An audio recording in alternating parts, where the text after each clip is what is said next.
모래산이라고 칩시다. 저 모래산 맨 위에서부터 이제 홍수가 나서 물길이 아래로 떨어지겠죠. 떨어질 때 어디론가 분기가 되잖아요. 그래서 분기가 또 분기게 되고 어디로 떨어질지, 어디로 어느 골짜기로 떨어질지 전혀 지금 예측을 할 수가 없단 말이죠. 자, 그렇지만 요 하나의 물줄기 있게 요 하나의 계곡을 보면 여기서 두 계곡물이 합쳐졌다가 여기서 다시 분기가 일어나는데 왜 여기서 분기가 일어날까라는 걸 한다 그러면은 그걸 미시적으로 보면은 다 이유가 있습니다. 왜? 왼쪽에 큰 바위가 있어서 물길이 오른쪽으로 꺾어졌대. 미시적으로는 다 이유가 있지만 전체적으로 보면은 인과적으로 설명하기가 어려워요. 그래서 진화론에서는 굉장히 중요한 게 이 아래로 내려갈 때는 다 이유가 있지만 여기 보고라고 하는 물고기의 조상을 추적하기 위해서 거꾸로는 갈 수가 없단 말이에요. 거꾸로. 그래서 진화는 지난 시간에 얘기했지만 한 방향으로만 가는 겁니다. 즉 비가역성의 성질을 갖고 있어요. 그래서 이 맨 꼭대기 점에서 오늘의 시점까지 이른 그 진화의 과정을 카메라로 다 찍어놨다라고 치면은 그것을 거꾸로 카메라를 돌릴 수는 없는 거예요. 똑같이 추적은 할 수 있겠지만요. 이게 그래서 요거 갈라진 분기되는 그 아주 미시적인 그러한 이유라고 즉 원인들은 있겠지만 그 원인들이 조금만 크게 보면은 그거는 무작위로 보인다라는 것입니다.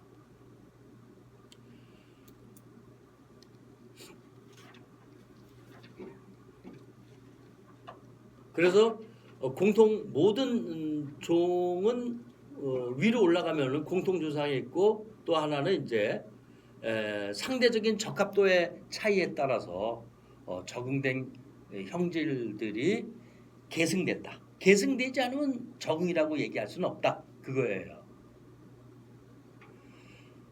물론 자연 선택이 해당되지 않는 선택도 또 있습니다. 그게 이제 나중에 종의 기원 1859년 말고 1872년도에 나온 이 저서에 의하면 이제 성선택을 얘기를 해요.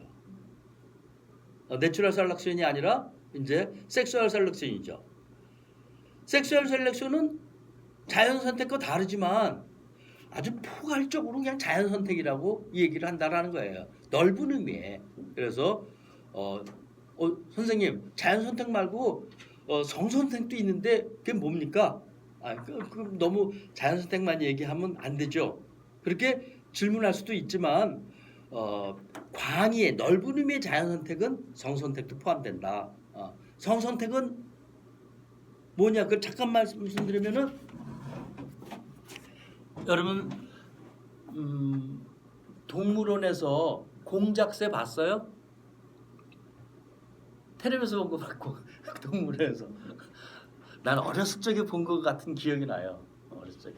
그렇지만 어쨌든 화면에서 텔레비전에서는 여러 번 봤잖아요. 공작새가 생각보다 작아요. 날개가 피면 막 2.5m까지 날개가 펴졌지만 날개를 접으면 초라하거든요. 닭만 한가? 큰 닭만 하죠. 그러면 이제 얘는 날개를 아주 화려한 날개를 쫙 핀단 말이에요. 그 무늬에 사람만이 아니라 이제 그네들 조끼리 그네들 암수컷끼리 이게 선호도가 다르기 때문에 그걸 핀단 말이죠. 더 많은 이제 생식을 위해서 피는 거예요. 그러니까 성선택은 항상 생식이 중요한 거예요. 자, 그런데 뭐냐면은 자연 선택으로 따진다 그러면은 포식자를 피할 수 있게끔 빨리 날아가는 속도를 갖고 있는 게 훨씬 더 자연 선택 설명에 유리하겠죠. 그 다음에 매가 잡으러 왔을 때 더 빨리 각도를 갖고 항할 수 있는 능력으로 적응된 게 더 자연 선택이라는 설명에 더 그럴듯할 거란 말이에요. 그런데 얘는 날개를 딱 폈을 때 얘네들의 포식자 중에서 이제 삭이 있죠. 삭, 고양이 같은 거. 삭이 저기서 온단 말이에요. 잡아먹으러. 그러면은 도망가야 되겠죠. 도망가려면 어떻게 돼? 첫 번째 날개를 접어야 돼요. 큰 날개. 접은 다음에 꼬랑지에다가 몰아야죠. 두 번. 그래서 세 번째로 도약을 또 해야 돼요. 그새 다 잡혀먹습니다. 그러니까 자연 선택 관점에서 도저히 이거는 유리한 점이라고는 하나도 없음에도 불구하고 이 날개를 핀단 말이에요. 도저히 이해가 처음에 찰스 다윈도 이거 너무 당황스러웠어. 이런 것들이 내가 이런 사례를 들었지만 이런 사례가 우리 자연계에서 굉장히 많죠. 하다못해 인간도 그래요. 인간도 수컷 인간은 수컷이 아니라 뭐지? 남성들이 이 위험에 직면해 있음에도 불구하고 바위에서 뛰어내려서 물고기를 잡으러 들어가는 거예요.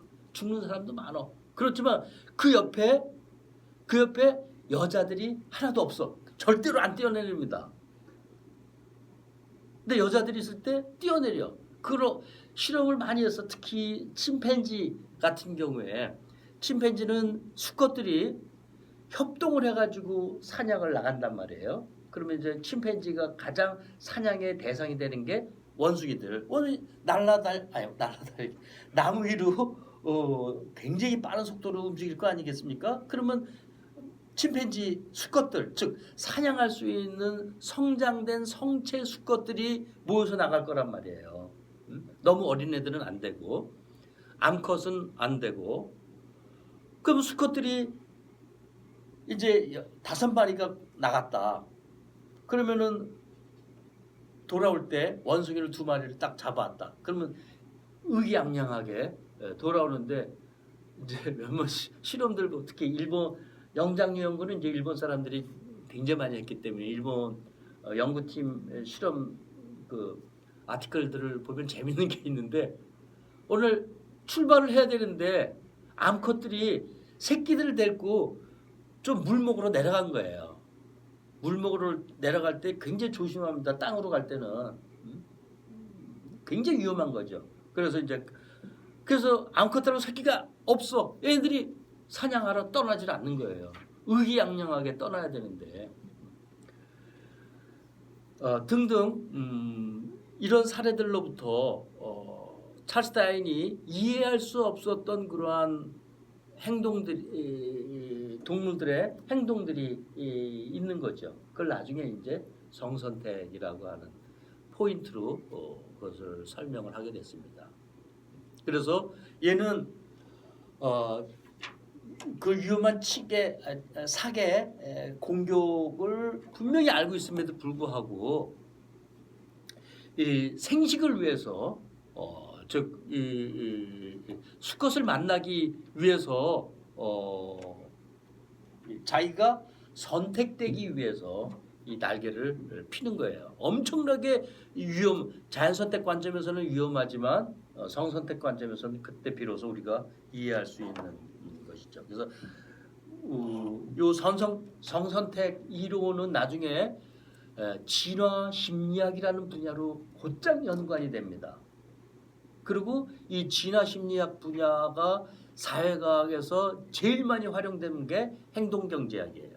그래서 행동경제학은 기초가 진화 심리학이다, 그렇게 생각하시면 돼요. 다 100% 꼭 그런 건 아니에요. 그렇죠? 대체로 그렇다. 그리고 진화 심리학의 과학적인 기초는 뭐냐? 성선택이다. 자연 선택보다 그렇게 이해하시면 됩니다. 그에 대한 자세한 설명은 지금 안 했지만요. 그래서 자연 선택이라고 하는 것은 동일한 환경임에도 불구하고 개체에 적응하는 정도 차이가 생기고 그 정도 차이가 생기는 게 적응 개념이 아니라 그 차이가 후손 증식의 차이로 나타나야 된다라는 거죠. 이게 바로 자연 선택이에요.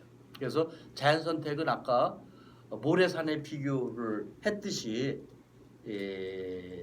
결코 우연적으로 보이지만 결코 우연적이지는 않다라는 거죠. 즉 자연 선택이 마구잡이로 된다라는 것은 아니에요. 코뿔소가 2톤의 몸무게가 나가는 코뿔소가 날개를 단 새로는 절대 진화할 수 없겠죠. 그러니까 진화는 결국 뭐냐? 물리적인 그러한 큰 법칙 안에서 적용이 된 거단 말이에요. 그래서 우리가 무작위, 랜덤니스는 두 가지로 생각을 좀 해볼 필요가 있어요. 랜덤니스는 예를 들어서 동전을 던져가지고 그것도 이제 랜덤니스의 대표적인 동전을 던져서 선택을 한다. 그러면 앞면이 나올 확률과 뒷면이 나올 확률은 정확히 2분의 1입니다. 꼭 던져볼 필요도 없어요. 그냥 수학적으로 2분의 1이에요. 그렇겠죠? 주사위는 정확하게 6분의 1입니다. 정확하게. 그래서 주사위를 던져서 10번 던지면 100번 던지면 모르지만 그거를 10만 번을 던진다. 그러면 정확하게 6분의 1로 수렴을 한단 말이죠. 동전은 뭐 더 말할 것도 없고요. 이런 랜덤니스가 있어요. 이런 랜덤니스는 사실은 수학적인 우연이거든요. 근데 자외선에 의해서 이 DNA 서열이 염기 서열이 바뀔 수 있는 확률은 랜덤니스 지금 얘기했었던 수학적 랜덤니스하고 조금 다를 거예요. 그러니까는 그래서 랜덤니스하고 그 다음에 컨틴전스를 구분을 많이 하죠. 현대 인식론에서 이 우연성에서 이 랜덤니스를 추출하는 방식은 굉장히 중요하고 특히 요즘 인공지능이 굉장히 유행이잖아요. 인공지능 분야에서는 이러한 랜덤니스와 컨틴전스를 구분하는 방식이 굉장히 중요해요. 그래서 다시 말하면은 랜덤니스와 우연성은 조금 다르다는 게 이제 나중에 우리가 그 발달생물학 할 때 이제 이 얘기를 하게 돼요. 자, 지금 발달생물학은 제가 좀 전에 이미 한마디 했어요. 2톤짜리 나가는 코뿔소가 새로 진화하지는 않는다. 이게 발달생물학의 기본적인 특징들이란 말이에요. 그것도 이제 다시 또 이 얘기를 하기로 하고요. 그래서 이렇게 적응이 되려고 그러면은 다시요. 적응의 차이가 있으려고 그러면은 차이라는 것은 상대적인 거라서 1번 개체와 2번 개체, 3번 개체, 4번 개체, 5번 개체가 많아야 돼요. 개체가 둘이면 개체가 딱 둘뿐이라고 그러면은 그 개체 차이가 있단 말이에요. 그래서 어느 게 더 확률이 높을까? 이게 2분의 1이죠. 정확하게. 3개면은 3분의 1. 그런데 6개면은 6분의 1 아니겠어요? 그런데 이게 10,000개다. 그러면은 만분의 1이죠. 만분의 1 이렇게 나가면 수학적 랜덤니스와 그다음에 보통 우리가 얘기하는 우연성하고 거의 똑같아져요. 비슷해진다고요. 그 차이를 우리가 못 느끼죠. 자, 그 얘기를 왜 하느냐? 누가 더 피트니스가 높으냐라는 말 속에는 이미 최소 두 개가 있어야 돼. 둘 중에 하나가 더 누가 더 셀까라는 말을 내가 표현을 안 했지만 그 두 개가 있다, 두 개 이상이 있다라는 것을 지금 가정을 하고 이 말을 했단 말이죠. 그러면은 둘 중에 하나라고 하는 것은 수학적으로 2분의 1이라고 하는 건데 그거는 추측하기가 굉장히 쉽겠죠. 하지만 자연계에서는 그렇게 추측을 할 수 있으면은 멸종도 굉장히 쉬워집니다. 달리 얘기해가지고 진화의 가장 중요한 요소가 적응이라고 그러는데 적응은 적응의 차이를 두고 얘기하는 거다. 적응의 차이가 제대로 늘어나려면은 적응돼야 되는 대상들이 개체들이 굉장히 많아야 된다라는 거예요. 즉 선택의 여지가 많아야 거기서 적응의 효과가 커진다라는 것입니다. 그러니까 어떻게 돼요? 변이가 많아야 돼요. 변이가 많다 쉽게 해가지고 새끼들이 많아야 그 새끼들 속에서 어떤 거는 피트니까 높은 애가 있고 어느 것은 낮은 게 있다라는 거예요. 그렇지만은 우열은 아닙니다. 찰스 다윈이 굉장히 강조한 거예요. 왜 그러냐면은 새끼들이 지금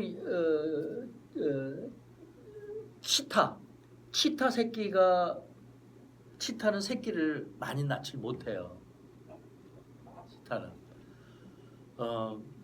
치타는 새끼를 많이 낳아봐야 3마리거든요. 3마리인데 한 마리는 죽었도 대체적으로 어릴 때.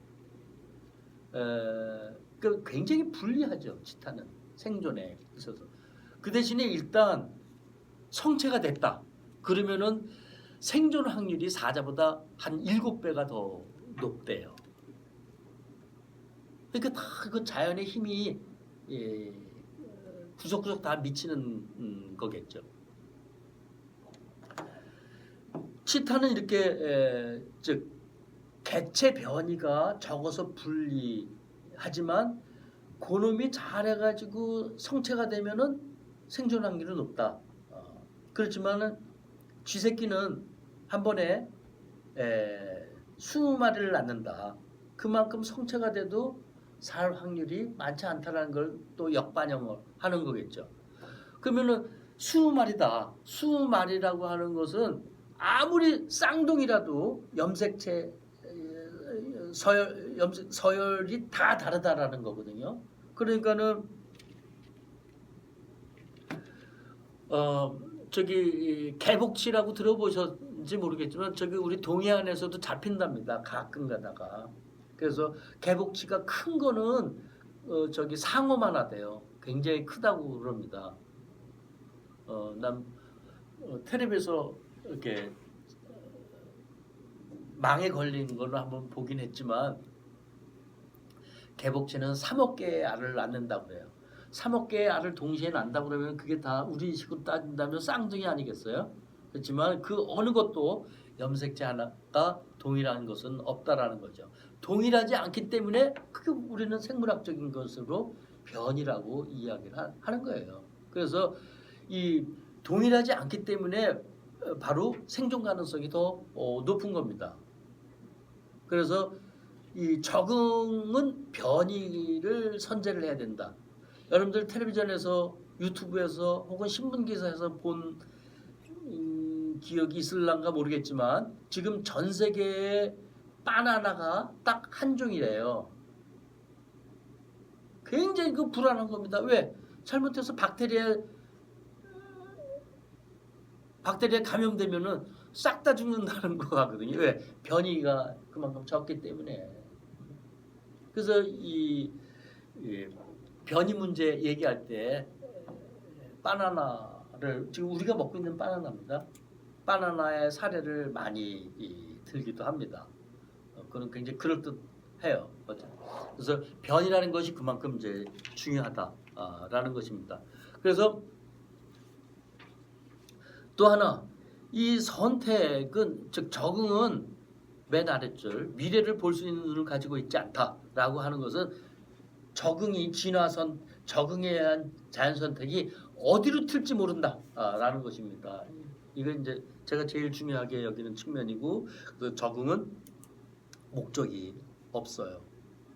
전통적인 이 서구의 사상과 과학은 아까 제가 얘기했었던 7가지 프린시플, 유일성, 불변성, 절대성, 무모순성, 영원성, 정지성이라고 하는 것은 그 무슨 의미를 갖고 있냐면은 어떤 절대적인 지향점이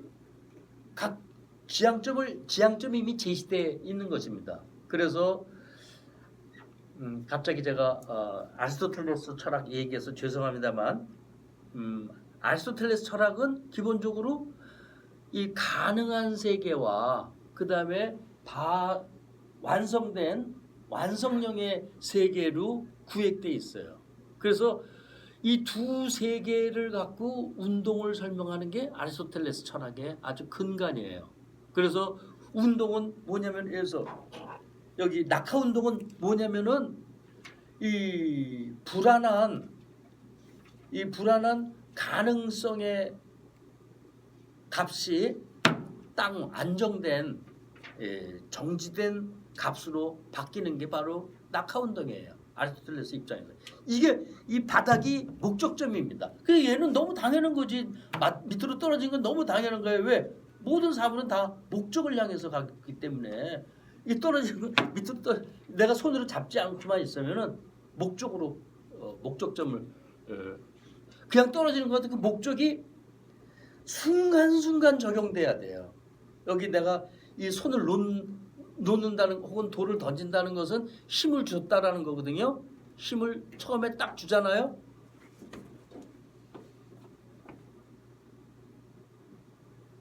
여기 절벽에서 내가 돌을 던졌어요. 돌을 던졌으면 내가 힘을 여기서 던지지 않고 여기서 힘을 딱 줬겠죠. 그럼 이게 날아가서 휙 떨어질 거란 말이에요. 이걸 다 지금 예측할 수가 있단 말이죠. 그럼 내가 여기서 지금 힘을 줬잖아요. 이것을 이니셜 처음의 힘이라고 쳐요. 처음에 힘만 준 게 아니라 얘는 날아가면서 계속 2번님, 3번님, 4번님, 5번님 연속적으로 7번, 8 계속 힘을 받기 때문에 날아가는 겁니다. 이게 추돌력이에요. 뒤에서 아리스토텔레스 이거를 뒤에서 미는 뒤에서 미는 공기 힘으로 간다. 그래서 한 번만 가는 게 아니에요. 계속 이 힘이 주어서 이제 여기까지 날아가는 거거든요. 이게 왜 그러냐? 목적을 향해가 처음에 날아가기 위해서 처음에 그 목적을 향해서 힘 한 번만 주면 딱 끝나는 게 아니라 목적을 향해서 끊임없이 노력을 해야 돼요. 끊임없이. 이게 아리스토텔레스 힘이고 운동이고 이게 목적론입니다.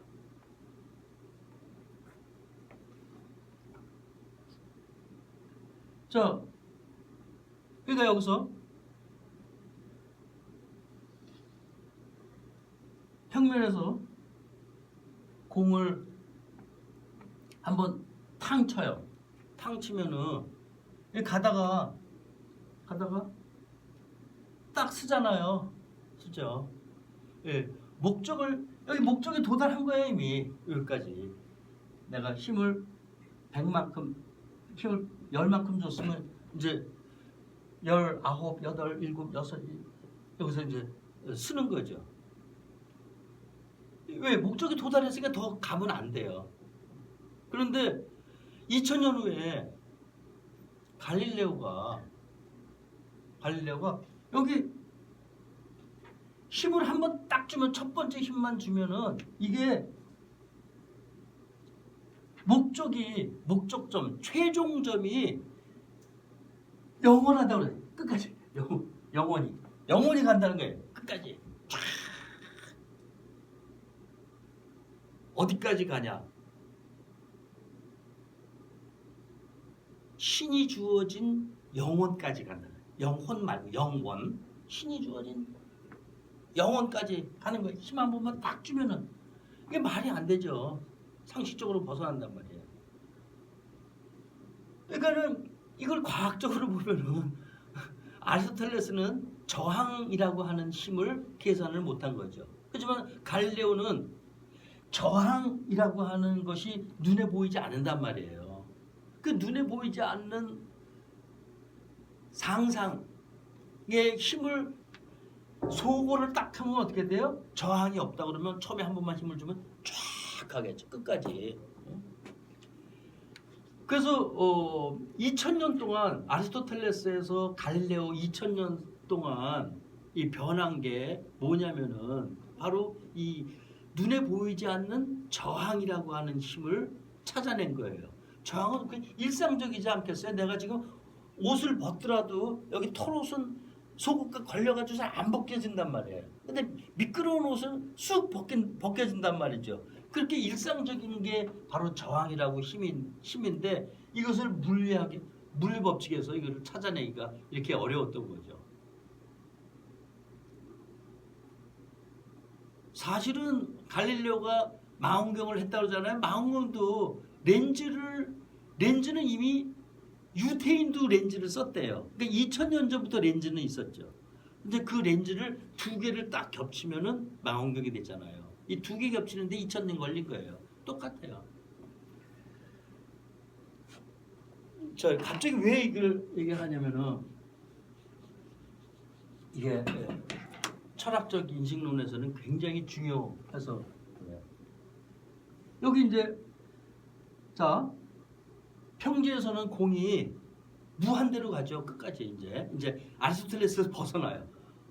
아리스토텔레스 벗어나서 이제 새로운 근대 과학으로 우리가 무장이 됐다고 쳐요. 그러면 이제 이게 무한이가 공은 왜 저항이 없는 이상 상태에서 이걸 우리가 가상 실험으로 하죠. 가상 실험이라고 들어보셨어요? 머릿속으로 하는 실험입니다. 게단켄 엑스페리멘트. 머릿속으로 실질적으로는 실험할 수 없어요. 왜? 그 물리적 조건들이 마련할 될 수 없으니까. 그래서 당장 우리는 20세기, 19세기 말인에 대해서야 진공 상태를 겨우 만들었었는데 갈릴레오 때 진공 상태를 만들 수 없잖아요. 그렇지만 머릿속으로 만들어낸 거예요. 머릿속으로 만들어내서 공을 굴리면은 영원히 간단 말이에요. 그러면 경사를 이렇게 한번 줘보자 이게 경사를. 그러면은 공이 아래 길로 하면 어떻게 되겠어요? 내려가면서 이게 공이 점점 빨라지잖아요. 이거를 가속도라고 그러죠. 점점 이제 빨라져요. 그래서 바닥에 닿으면 되겠죠. 그러면은 올라갈 때 이건 내려갈 때고 공을 올라갈 때 공을 해서 딱 치면은 올라가면서 점점 여기서 끝이겠죠. 그럼 이거는 우리는 감속도라고 그러죠. 그러면은 경사면으로 내려갈 때는 가속도요.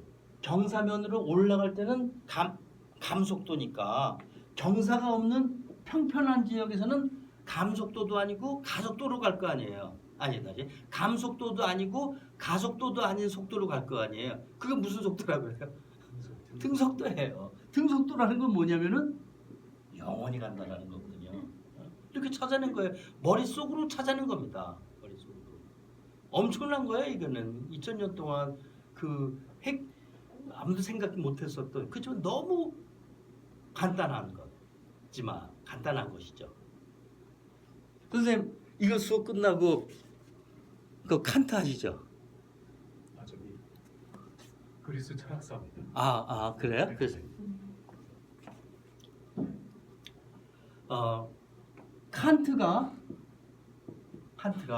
칸트의 굉장히 중요한 개념 중에서 여기 혹시 철학 공부하신 분 계세요? 아니 칸트는 유명하잖아 어쨌든. 어? 칸트의 순수 이성 비판, 뭐 실천 이성 비판, 뭐 우리는 이제 칸트 공부하러 여기 이 자리에 테이블에 앉은 건 아니니까 그래도 철학에서는 칸트가 너무나 중요하기 때문에 생물학까지 칸트에서 중요한 개념이 뭐냐면은 레프레젠테이션이에요. 리프레젠테이션. 이거를 표상이라고 번역을 해요. 표상.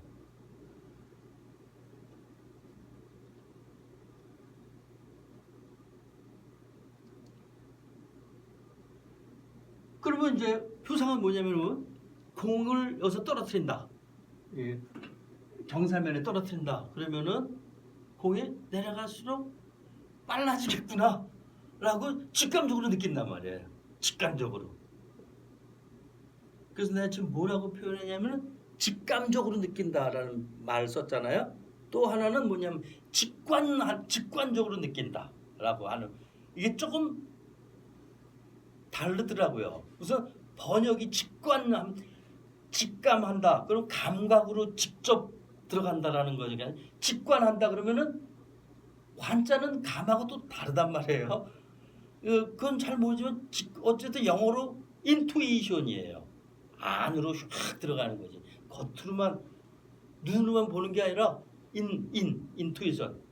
어떤 내성적으로, 내성이 뭔지 잘 모르지만 인투이션 한다면 그건 말 설명 안 해도 누구나 다 알고 있어요. 그 우리가 딱 직관으로 공은 쫙 빨리 내려가겠구나 라고 표상은 할 수 있어요. 그 표상한 다음에 누구나 다 2000년부터 이렇게 표상을 했어요. 그리고 2천만 명, 20억만 명이 다 이렇게 표상, 애들도 알아요. 이거는 애들도.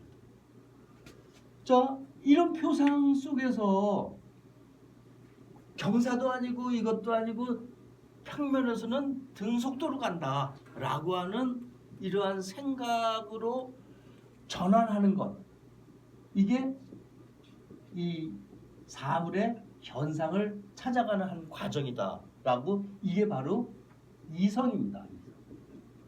칸트에서 말하는 순수 이성 비판, 실천 이성 비판할 때 그 이성이 바로 이런 이성이에요. 그러니까는 이 사람은, 갈릴레오는 가속도도 아니고 감속도도 아닌 등속도를 바로 이성으로 찾아낸 겁니다. 그러니까는 아까도 제 말씀드렸지만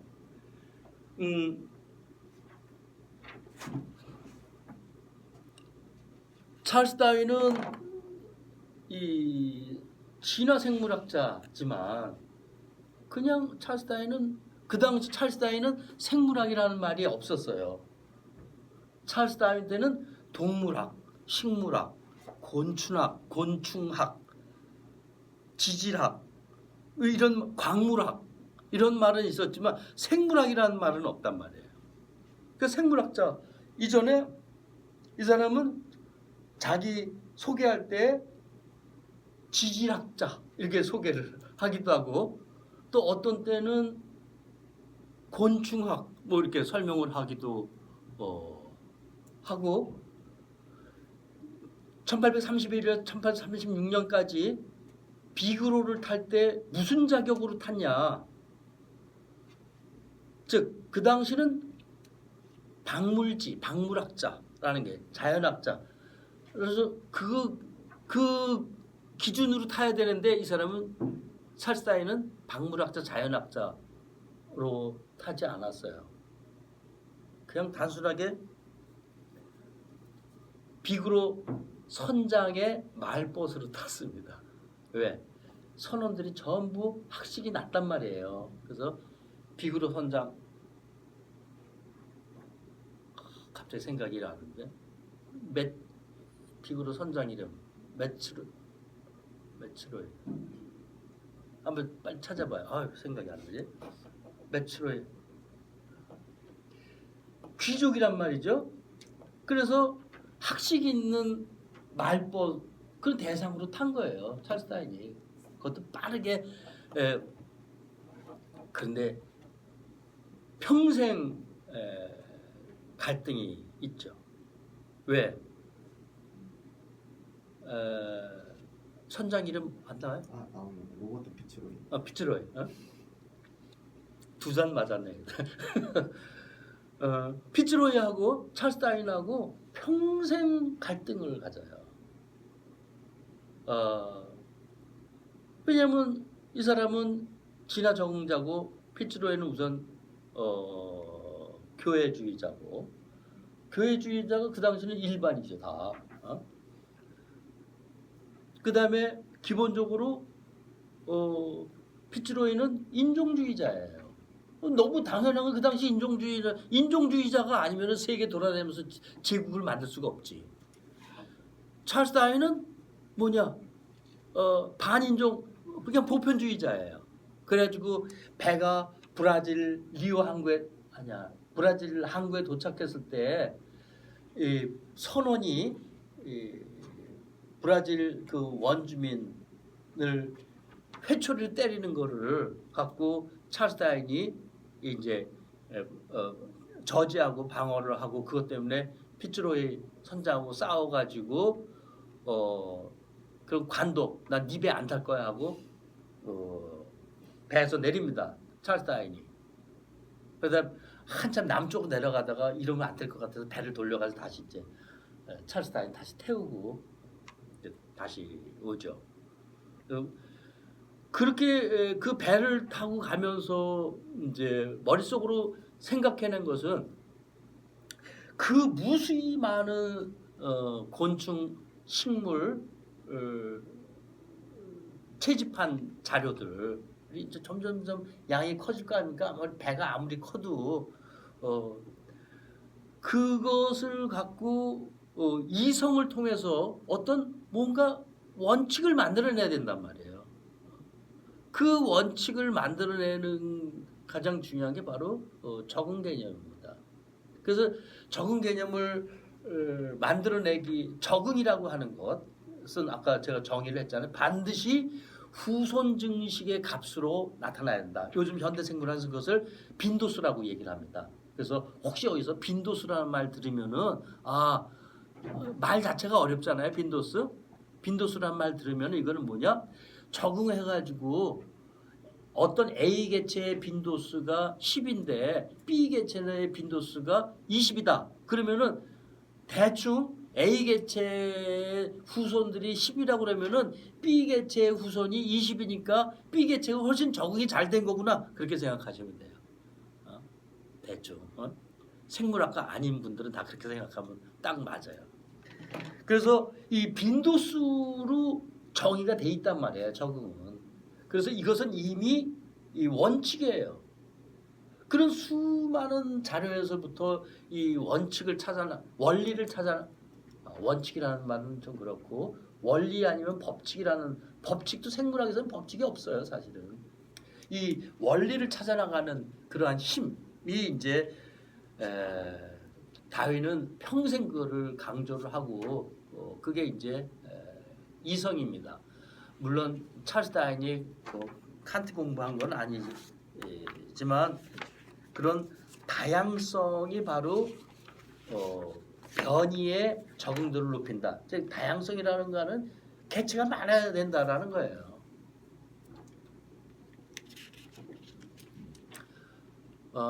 그래서 항상 생물은 생물종은 정해진 게 아니다. 이게 지금 3, 4장인데 이 책의 5장은 스페시스, 종에 관한 거거든요. 근데 너무 어려워가지고 그건 안 할 겁니다. 너무 전문적인 거라서 5장 종에 대해서는 안 할 건데, 요약만 한다 그러면 저 1번 시간적 존재라는 거예요. 즉 린네는 어디서 들어보셨을 거예요. 생물종을 규정한 사람입니다.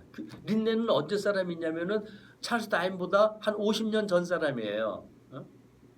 대략 린네는 기존의 플라톤 철학, 아리스토텔레스의 목적론 철학, 그 다음에 기독교 철학을 전부 합쳐가지고 자기만의 독특한 생물종 개념을 설립한 사람이고, 그게 바로 오늘날 사용하는 생물 분류 개념의 기초가 되었거든요.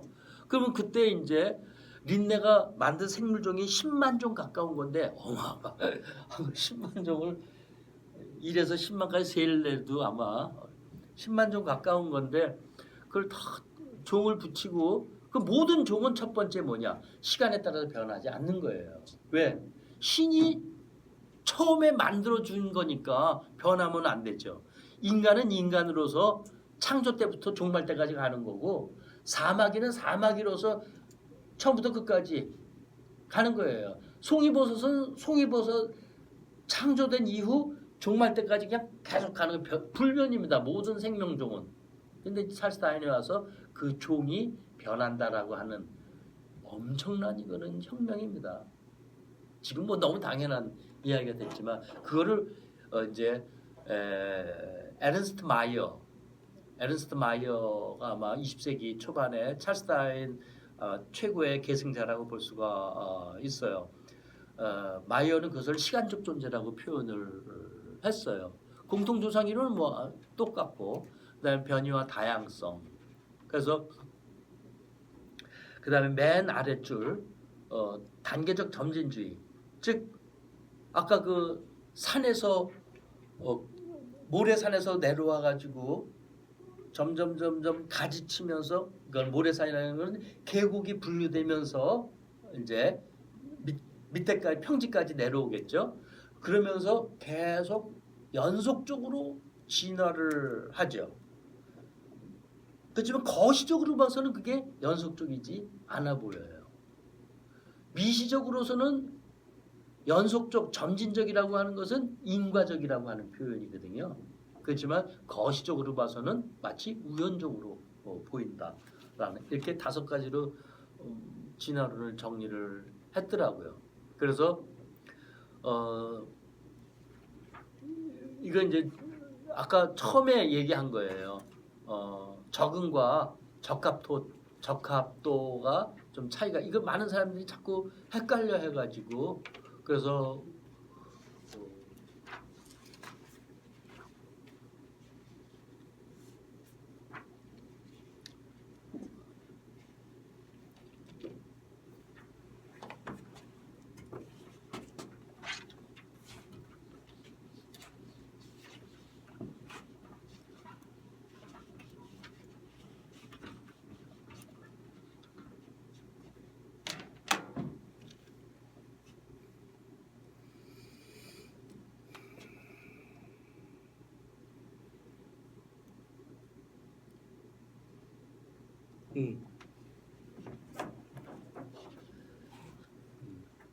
인도네시아 보르네오에 사는 어떤 난하고, 그다음에 동일종이에요. IT에 중남미에 있는 IT에 사는 난하고 동일한 유전적으로 동일한 동일종인데, 이 동일종이기 때문에 동일한 어댑테이션의 결과예요. 동일한 적응의 결과이지만, 어떤 곳은 보르네오 꽃은 잎이 똑같이 생겼는데 잎이 이만해요. 근데 IT는 잎이 손바닥밖에 안 돼. 이게 적합도의 차이가 생길 수가 있다라는 것입니다. 여러분들 여기서 맹장 수술하신 분, 오른쪽 끝에 맹장이 있는데 이게 충수염을 일으키죠, 맹장염. 그래서 수술도 하고 그런다. 근데 수술한다는 건 필요 없다는 거 아니에요? 수술에 잘라버려서 우리 사는데 아무 지장이 없잖아요. 지장이 없는데 왜 이게 굳이 이렇게 적응의 결과로서 이렇게 남아 있을까? 왜? 우린 꼬리는 불필요하니까 꼬리는 이미 없잖아요. 그럴듯해. 맹장도 필요하지 않으니까 이게 없도록 해야지 왜 있을까라는 거를 이제 적응과 피트니스로 설명을 좀 해보면은 이게 맹장이 하는 역할이 뭐냐면은 우리가 풀을 뜯어 먹잖아요. 인간은 이미 이 동물류, 식물류를 다 먹지만 기본적으로는 식물만 먹는 그러한 포유류에서 갈라져 왔단 말이죠. 그래서 식물을 먹으려고 그러면은 식물에는 뭐가 중요하면 우리 피부처럼 껍질이 단단해야 돼요. 식물도 아주 오래전 식물, 예를 들어서 수중식물은 껍질이 굉장히 약합니다. 그 껍질이 단단한 게 있어요. 그게 뭐냐면은 소화가 잘 안 돼요. 식물 껍질이 뭐라 그러지? 그러니까 된장국 끓일 때 근대를 넣고 끓이잖아요. 그거. 그게 원래는 이렇게 파이버 섬유소. 그게 생각이 안 나. 그러니까 그게 그 지금 내가 얘기하려는 거예요. 그게 껍질이거든. 근데도 속은 부드럽지만 겉은 빳빳하니까 옛날 할머니들은 그거를 일일이 그 껍질을 다 벗겨가지고 손주 먹였단 말이에요. 손주를 기해가지고 일이 얼마나 많겠어. 그게. 감자순 뭐 그런 감자가 아니라 고구마 대도 마찬가지고 소화가 어려우니까 손주 새끼 체할까 껍질을. 근데 사실은 그 파이버가 있어야 우리 몸에 굉장히 좋단 말이에요. 그런 얘기 많이 들어보셨죠? 왜? 소화가 안 되게끔 하는 게 포만감을 갖게 하니까 특히 요즘 몸에 좋다 뭐 이렇게 한단 말이죠. 그렇지만은 그래 요즘 얘기고 파이버를 소화시킬 수 있어야 제대로 그게 바로 그게 안 되니까 위가 더 많아져요. 소처럼. 그래서 파이버까지 다 소화시킨다고요. 파이버를 소화시킬 수 있어야만 적응도가 높은 생물종으로 되는 거예요. 이 맹장이 바로 파이버를 소화시키는 기능입니다. 그래서 파이버를 소화시키기 위해서 훌륭하게 적응된 결과로 지금 맹장이 있는 거예요. 이건 굉장히 훌륭한 적응 결과입니다. 그런데 그 이후에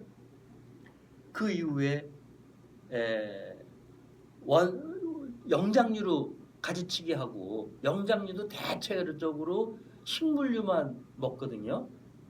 그리고 동물류를 먹는 거는 굉장히 어려워요. 왜냐? 사냥하기가 쉽지 않거든요.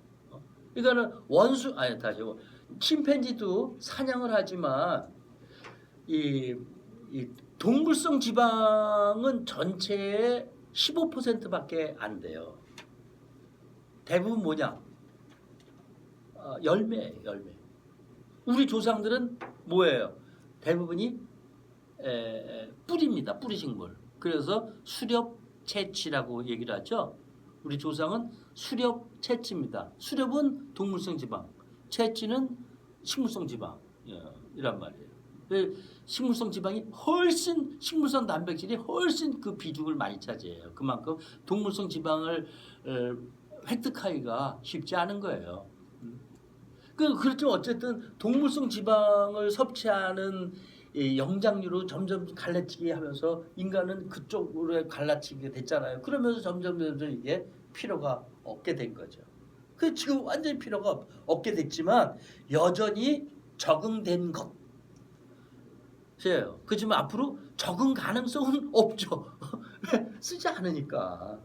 그러니까 쉽게 얘기하면 옛날에는 근대를 그냥 껍질째 씹어 먹었는데 자. 그래서 면장이 필요했는데 이제 껍질 없이 그렇죠, 근대를 먹으니까 면장 필요 없거든요. 그렇죠. 그 옛날이라는 건 너무 옛날이죠. 옛날인 건 어느 정도 옛날이냐? 지금 호모사피엔스의 최고 역사가 30만 년 전으로 봐요. 옛날에는 20만 년, 17만 년 전 이랬는데 요즘은 30만 년 전까지 올라가요. 화석이 발견됐으니까. 그러면은 30몇 년 전까지는 우리가 동일한 인간이라고 보면 돼요. 근데 그와 비슷한 네안데르탈인부터 무슨 등등의 뭐 아프랑칸티스 뭐 이름도 어려운데 그런 고대 조상들이 있잖아요. 그 조상들은 원숭이가 아니라 침팬지로부터 갈라졌단 말이죠. 침팬지로부터 갈라진 게 한 350만 년 다시요. 한 600만 년 전으로 얘기를 해요. 최근입니다. 600만 년 전이면. 그러면은 더 올라가 가지고 갈라질 때 이제 우리가 얘기하는 침팬지 보노보는 우리가 6강 때 할 거예요. 침팬지, 보노보, 오랑우탄, 고릴라 하고 우리 김파원스. 호모사피엔스. 김파로 원숭이는 원숭이 쪽이니까. 그리고 이 침팬지는 고릴라는 세 종이 있어요. 사실은 고릴라 하나가 아니야. 침팬지는 한 종입니다. 뭐 유사종은 있지만 보노보도 한 종, 오랑우탄도 한 종, 침팬지 세 종 있고 인간은 굉장히 많죠. 인간이 아니라 인간 조상 한 아까 제가 말씀드렸지만 15종 이상이란 말이에요. 그게 이제 한 700만 년 전쯤에서 갈라졌죠. 그리고 더 원숭이하고 갈라진 건 한 2천만 년 전. 2천만 년 전도 최근이에요. 더 올라가면 이제 우리가 얘기하는 공룡 시대. 공룡이 언제 무너졌냐면은 백악기 말기니까 한 6,500만 년 전이라고 그렇게 이야기를 해요. 근데 사람들이 이제 공룡이 왜 멸망했느냐 하면은 멕시코의 유타칸 반도에 떨어진 작은 행성, 그걸 행성이라고 얘기를 해야 되나?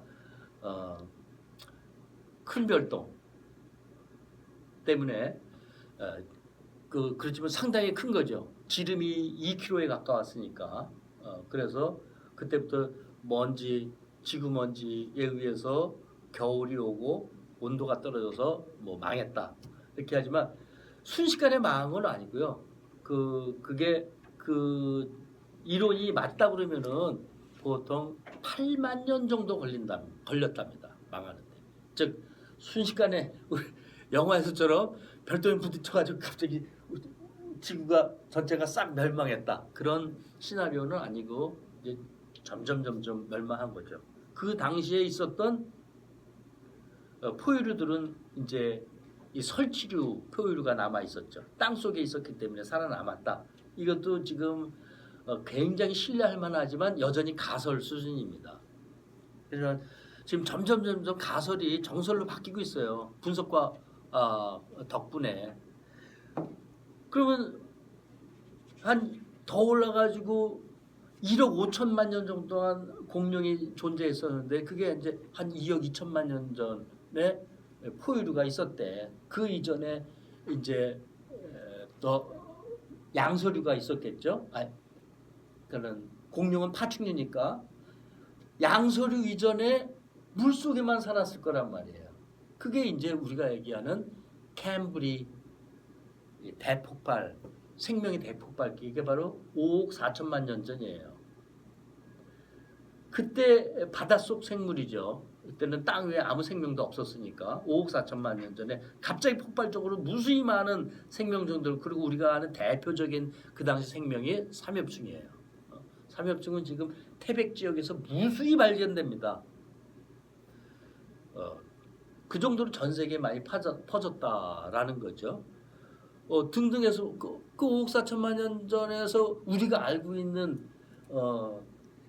양쪽 평형이 되는, 즉 갈비뼈가 평형이 되고 두뇌도 평형이 되고 팔도 양쪽이 있어가지고 다 평형에 맞추는 그러한 동물이 그 당시 캄브리아기에 나타났단 말이죠. 그 이전에 더 가면 이제 지유류가 있는 거죠. 그래서 오스트레일리아 북부에 남조류가 있는 화석이 발견됐다. 그걸 역사를 22억 년 이상으로 본단 말이에요. 그러면 최소 20억 년의 생명의 역사 중에서 오늘날 우리가 영장류의 역사 700만 년, 600만 년 혹은 인간의 역사 호모사피엔스의 역사 30만 년 너무나 그 작은 폭밖에 안 돼요. 시간의 폭밖에. 이 얘기를 제가 왜 하냐면은 자연 선택의 시간의 폭은 이미 30만 년 전에서 시작해가지고 그 당시엔 지류 원생동물이겠죠.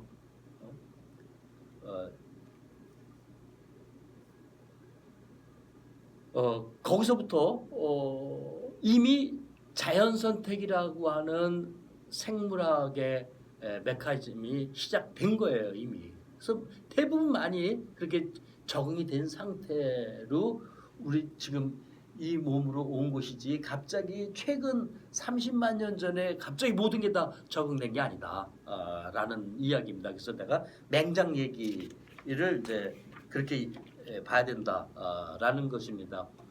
이거 우리가 얘기했지만 이 진화론에 대한 오해 이거만 해야 되는데 지금 못할 것 같아요. 어쨌든 진화론이 야구강식론하고는 무관하다. 그게 제일 중요합니다. 그 다음에 라마르크의 진화론하고 너무 다르다. 오늘 라마르크의 진화론의 대표적인 게 기린이 높은 열매 따먹으려면 막 노력하다. 용불용설이죠. 용불용설. 말은 안 썼지만 노력하다. 이게 용불용. 하다 보니까 목이 길어졌다. 이거 찰스 다윈의 진화론하고 전혀 무관합니다. 근데 대부분의 일반인들은 이렇게 이해를 하고 있단 말이죠. 그래서 이러한 라마르크의 진화론은 상당히 비슷하지만 라마르크에서는 뭐냐면은 이 변이의 다양성을 인정을 하지 않아요. 즉 그것은 뭐냐? 라마르크의 진화론은 목적을 갖고 있습니다. 목적론이에요. 전형적인. 이게 굉장히 틀리다. 그리고 20세기 초에 이제 사회생물학에서 우생학으로 진화론이 굉장히 연관되어 있었던 불행한 역사가 있었죠. 이거는 이제 전혀 그래서 이거는 해야 되는데 우리 첫 시간 이 시간 처음에 그래서 생물학에서는 전통적인 서구과학의 프로그레시브하다, 디벨롭먼트하다, 어드밴스드라는 건 인간의 의도대로 가는 거예요. 프로그레시브는 어떻게 하면 인간의 의지로 그 목적점, 우리 최고 기술에 통해서 이 과학 기술을 통해서 인간의 복지, 일상 복지가 상상될 수 있다라고 하는 신념이 바로 프로그레스 개념입니다. 이게 바로 빅토리아 시대 때 아주 저번에 깔려져 있고 어드밴스를 위해서 이건 뭐냐? 좀 더 나은 더 빠르게 달 수 있는 말을 생산하기 위해서 인간이 디벨롭먼트 할 수 있다라는 거예요.